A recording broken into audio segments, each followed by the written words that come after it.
Today we're going to look at a city that was basically the cradle for one of history's greatest powers. This is Bursa, the very first major capital of the Ottoman Empire. And it was right here that a small principality started to figure out the systems and structures that would let it rule over massive territories. Okay, let's just dive right in. It's easy to see all the beautiful mosques and historic buildings and just say, well, obviously that's why. But the real reason goes so much deeper. The UNESCO designation points to something truly revolutionary that happened here. So the question we're really digging into is, what exactly is Bursa's secret? And the answer? Well, it's spread across 7 different locations. See, UNESCO doesn't just protect one building or one monument, it protects a whole network of 7 key areas in and around the city, from bustling city centers to quiet little villages.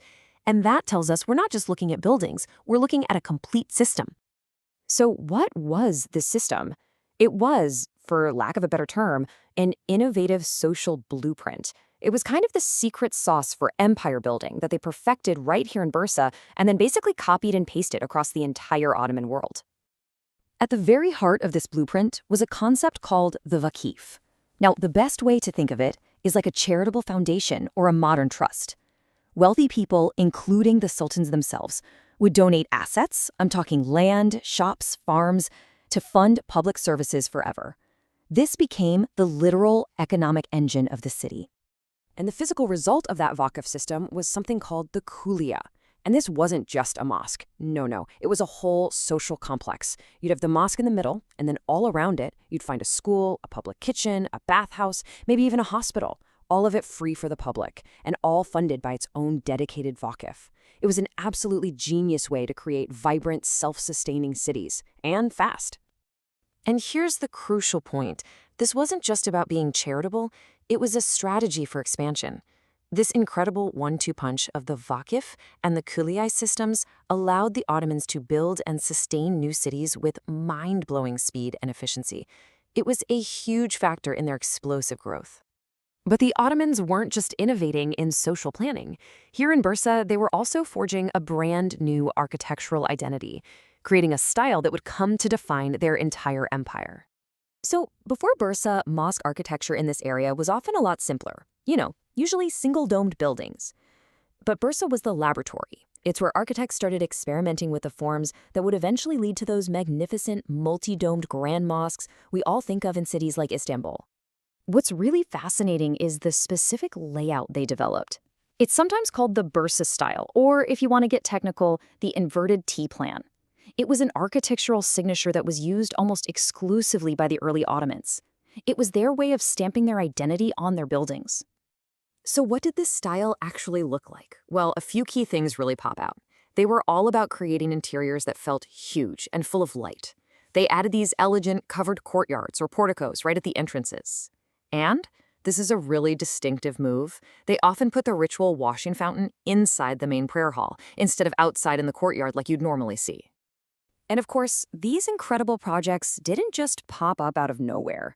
They were driven by the vision, and let's be honest, the ambition of the very first Ottoman sultans who called Bursa their capital. Over about a century, 5 sultans in a row each left their mark on the city by building a major kuliya. From Orhan Gazi, who built the first one, all the way to Murad II, who built the last, each complex was a statement of power and a huge contribution to the city's social fabric. And these weren't just cookie-cutter copies of each other. Each sultan added new ideas. For example, Sultan Bayezid I included a Darus Shifa in his complex. This was the very first state hospital in the entire Ottoman Empire. Today, it's an eye hospital. It just goes to show how the function of the kuliya was always expanding. Now, the Yeşil Kuliya, or the Green Complex, it's probably the most spectacular of them all. It was built by Mehmed I right after a devastating civil war that almost completely tore the empire apart. So its incredible tile work and grand design, that was a very deliberate statement. The Ottomans are back and were more powerful than ever. But there's a pretty tragic human story here too. The brilliant architect behind this masterpiece, a guy named Haji Ivaz Pasha, eventually had a falling out with the Sultan, and his reward for creating one of the empire's most beautiful buildings? He was blinded. It's a pretty stark reminder of the brutal realities of power back then. And the sultan who built the final great collier in Bursa, Murad II, was a really fascinating character himself. After a long and pretty successful reign, he did something nobody had ever done. He willingly gave up the throne to his young son because he just wanted a life of peace. He was also the last Ottoman sultan to be buried in Bursa. So, okay, we've got this incredible 700-year-old blueprint for a city. But the most amazing part, it's not just ancient history. In Bursa, this legacy is still alive and breathing. Let's start with the commercial heart of the old city, the Hanlar Bolghezi, or the Khans district. Since it was right on the ancient Silk Road, this network of inns and markets was the economic engine that powered the whole system. It generated the money for the Sultan's Vakıf foundations. And this just illustrates the point perfectly. If you go there today, it is still a buzzing center of commerce. But it's more than that. You can still see traditional rituals like bargaining and the sifta. That's the first sale of the day, which is supposed to bring good luck. They're alive and well. The community culture here is literally centuries old. Okay, now let's look at the other end of the system, the rural engine. This village, Cumalıkızık, is nestled in the foothills right outside the city, and it's one of the protected UNESCO sites. And it's protected for a very specific reason. It was what they called a Vakıf village. What does that even mean? It means the village and everything it produced, its farms, its mills, were legally part of the endowment for Orhan Gazi's Kuliye all the way back in the city center. So the food and the taxes from Cumalıkızık directly paid for the public kitchen and the school in Bursa. It is a perfectly preserved living example of that symbiotic link between the rural and urban worlds that made the Ottoman system so tough. Which brings us all the way back to our original question, why is Bursa so important to world history? When it comes right down to it, Bursa isn't just a collection of beautiful old buildings.